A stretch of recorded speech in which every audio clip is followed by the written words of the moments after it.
Welcome to SciTech Culture with Steve Kern and Ben Warner, where we examine science, technology and culture in the 21st century.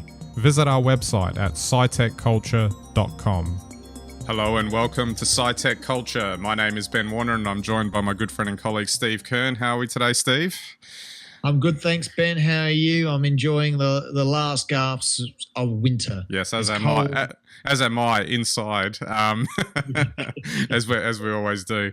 Obviously, we've been off for a little while, but that's par for the course. These things happen, but the news hasn't stopped, of course. And we covered Trump about a month ago in a couple of episodes, and I think it's timely that we've come back this week, and it seems like a lot of proverbial stuff has hit the fan in many ways, and you kind of leave scratching your head. I mean, even if we won't even delve into the whole racism thing and all the other outrageous stuff that he shouldn't have gone down. We won't even attempt to cover that because it's been covered to death so far, other than to say what he had said recently was reprehensible. But just from a tactical point of view, what exactly is this guy thinking? I mean, is he trying to blow himself up or go out in a blaze of glory, or it's hard to tell what the tactics are here.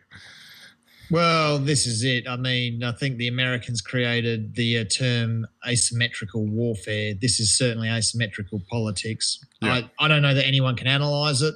I think it's very easy to have an opinion, and even people that try to be measured, and I like to include myself in that, try to give him some sort of benefit of the doubt, try to hope there's some sort of plan, whether you agree with him or not. But the further we go on, this is just looking like there's no plan at all. There's no idea at all. There's no a machine might be better.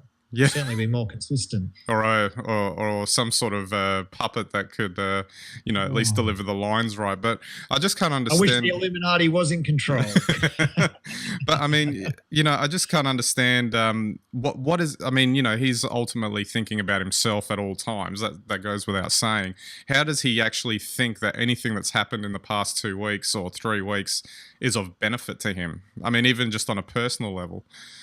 Look, I agree. Look, if he wasn't president, if he wasn't a billionaire and you met him in the street or saw him carrying on in the place where you work or at somewhere you frequent, you'd probably accept that he had something slightly wrong with him, and you'd probably just steer clear of him. Unfortunately, as president of the US, he doesn't give any of us that option.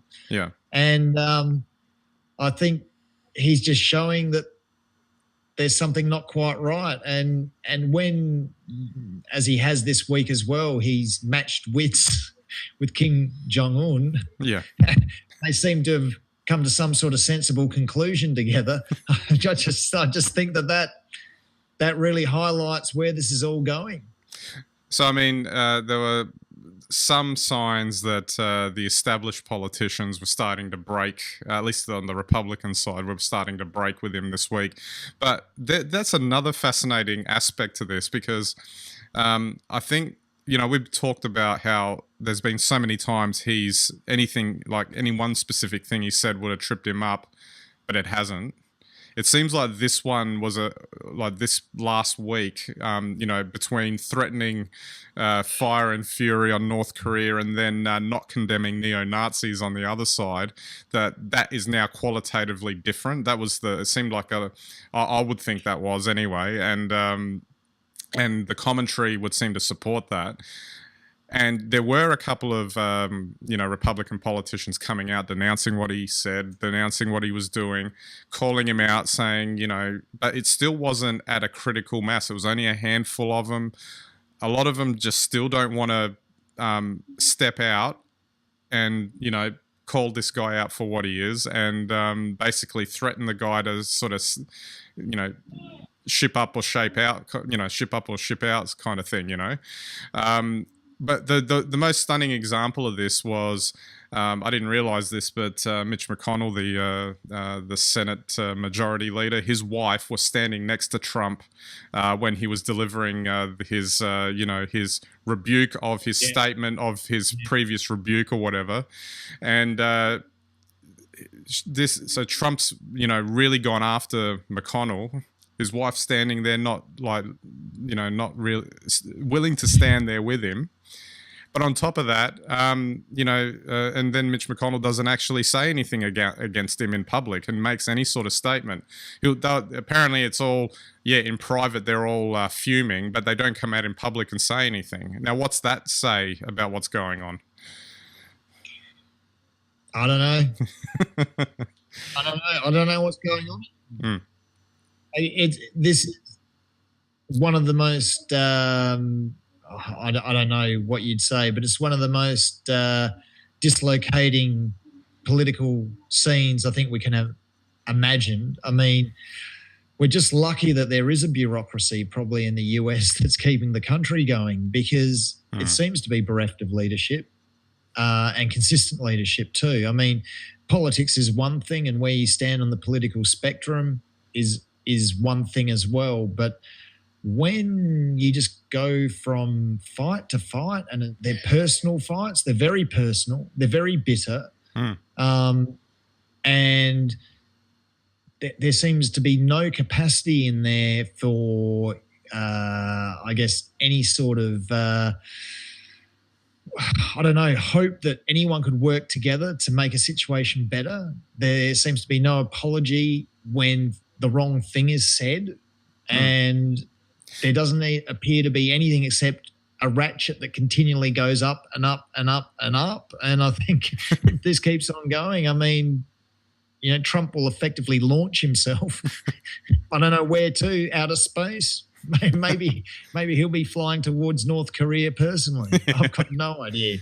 I think an aspect to that is also that a lot of these politicians seem to have, it's the old sold their soul to the devil for power kind of thing. And but unlike a bargain literally like that, they can walk it back. I mean, I know they used him to get the power they wanted, but it's clear now that they're not going to get what they want, because he's self-sabotaging to an extent that is almost irrecoverable at this point. They're not going to get the credibility to get what they want passed. Well, yeah, I agree. I mean, I'm not even sure that there's any clear agenda. I mean, I'm not sure that with Trump behaving the way that he's behaving, that if you backed him purely because you had an agenda, even if you didn't agree with him, but he was a path to power or influence, I wouldn't think that you'd be getting any return on your investment. I mean, and I think it's only a matter of time before they quit him. There are rumours out now that he might quit soon too, and that might be because he's really running out of the ability to achieve anything for any of the vested interests that have backed him so far. And effectively that's what politics is about. When you run out of friends, you're done. That's it. Yeah. Well, how about that? I think, this idea that he might resign, I think, is actually a more real possibility now. But I don't think it's maybe rooted in what's visibly happening at the moment. I was watching some coverage of some news from the States and what their sort of thinking was. And there are a couple that were actually saying that, ticking off in the background is this Russia investigation. And if anything comes out of that, his pathway to resignation is going to be steeped in him not getting into trouble and, say if they do get him on something, jail time.